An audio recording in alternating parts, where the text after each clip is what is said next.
Hello everyone! Good morning! Ang oras dyan sa Pinas is exactly tong 5 o'clock ng umaga. Ang oras dito is umaga din, madaling araw. So ayan, ngayon pa lang ako gagawa ng aking long video kasi kahapon ang ganap is kaya hindi ako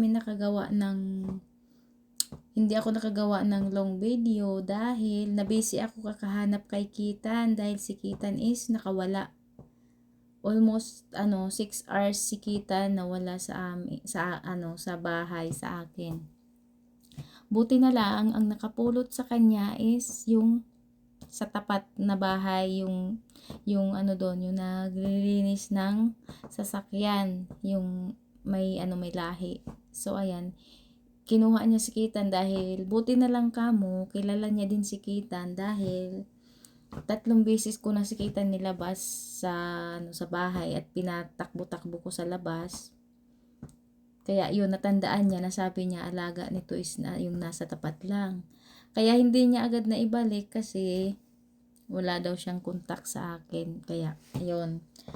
Ay naku, talaga na yung alaga mong aso na makulit, nawawala, tapos yung isa na lang ang nasa bahay.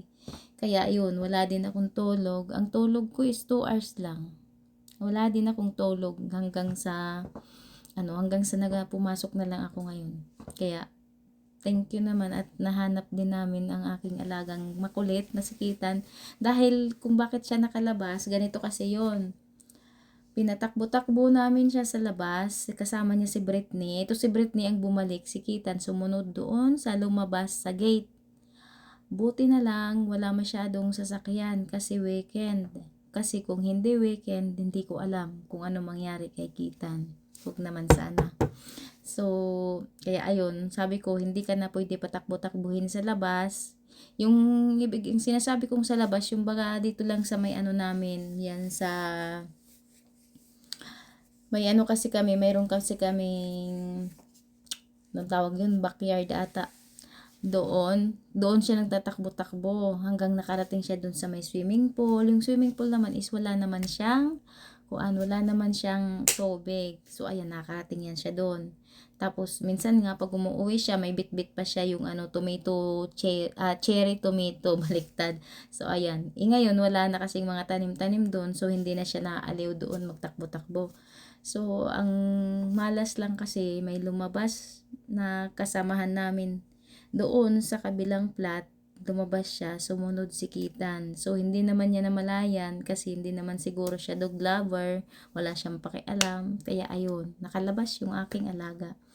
At thankful pa din dahil ang nakahapulot sa kanya is yung sa tapat lang. Kasi kung hindi ko alam kung saan ko hahagilapin si Kitan dahil napakalawak ang lugar na kung saan kami na nakatira. So ayan, kaya nagpapasalamat pa din ako sa Panginoon na nahanap namin si Kitan dahil marami na kaming naganap. Panay kami tanong kung nakita niyo ba ang alaga namin, ganito ganyan, sabi wala. Tapos ito naman si Britney, hindi din siya mapakali dahil siya na lang mag-isa sa loob ng bahay. At ako rin, di rin ako makatulog dahil nawawala nga.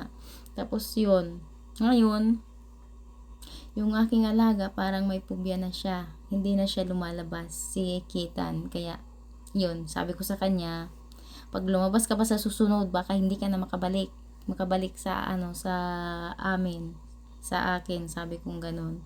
Kaya sumagot lang siya mga guys, sabi niya, wow! So, ganyan. Kaya, thanks God pa din at okay na din at nakabalik din sa amin si Kitan. Kaya, yun lang for today's video. Ingat ang lahat mga guys. At ayun nga, malapit na ang Pasko. Merry Christmas everyone! At God bless you all. Thank you for watching. Bye-bye.